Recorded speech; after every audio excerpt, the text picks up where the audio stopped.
commencer par une perte de balle au milieu de terrain qui a amené le premier but, celui d'Abou Cherouane. Une action individuelle limpide.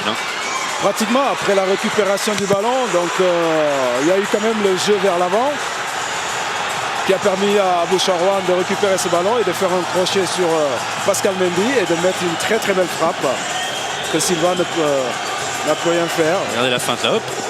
Et voilà, et une très belle frappe sur la barre. Ça c'était pour le 1-0. Abou Cherouane, l'auteur d'une très bonne première mi-temps, comme tout le côté gauche d'ailleurs de cette équipe du Maroc. On revoit ce crochet, la feinte de tir et la bonne frappe qui va se loger sous la barre transversale de Tony Silva. Ça c'est le second but, ça part de Zahiri. Il y a une petite faute là sur Aloudi. Il résiste et au second poteau, il va trouver un garçon qui aura fait le grand chelem. C'est Mokhtari, but contre l'équipe de France. Mokhtari, et but ce soir. Ben ouais, c'est parti un peu sur le côté droit, comme on disait tout à l'heure, avec des joueurs marocains très techniques, avec une passe sur voilà, on le voit ici, sur le centre. Deuxième poteau, avec l'intérieur du pied. Un but bien construit.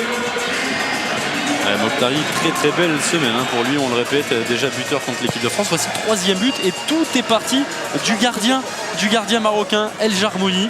Il y a un petit peu de passivité quand même dans toute cette action du côté des Sénégalais. Il y a eu ce superbe geste technique là, cette petite talonnade. Au second poteau, la confiance. Zahiri qui reprend, ça revient sur Aloudi. Il se retourne, il est pas hors jeu. 3-0 pour les Marocains.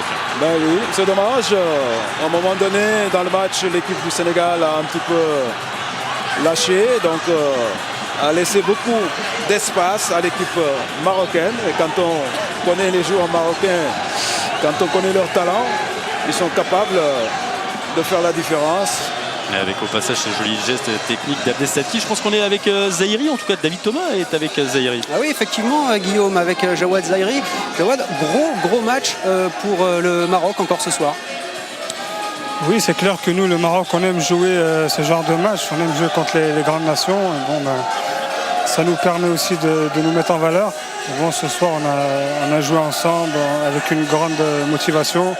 Il y a eu la manière et bon, on est content d'avoir ce résultat en notre faveur. Et puis Henri Michel le disait, c'est la victoire d'un groupe. Il y a eu beaucoup de changements et toujours cette même rigueur. Et le réalisme, c'est important. Bien sûr, c'est la victoire d'un groupe. On a un super groupe, une super ambiance avec une bonne dynamique. Et bon, la plupart des joueurs sont jeunes et on s'entend super bien. À partir de là, il n'y a pas de raison pour faire des gros matchs. Et le petit plus, le public? Ouais, voilà, on a la chance d'avoir le public avec nous ce soir. Comme la dernière fois au Stade de France, et bon, c'est clair que c'est un plus. Ça nous donne encore plus de motivation. Jawad, ça vous fait 2 vrais matchs référence lors de votre passage en France. C'est important pour la CAN.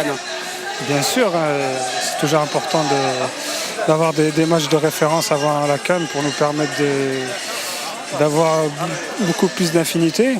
Donc bon, pour l'instant ça marche et on espère faire une grande CAN. Merci à vous. Et la CAN c'est dans 59 jours, coup d'envoi le 20 janvier, ça sera sur Eurosport. Mais d'ici là, il va y avoir d'autres rendez-vous bien entendu sur Eurosport et ça commencera dès vendredi.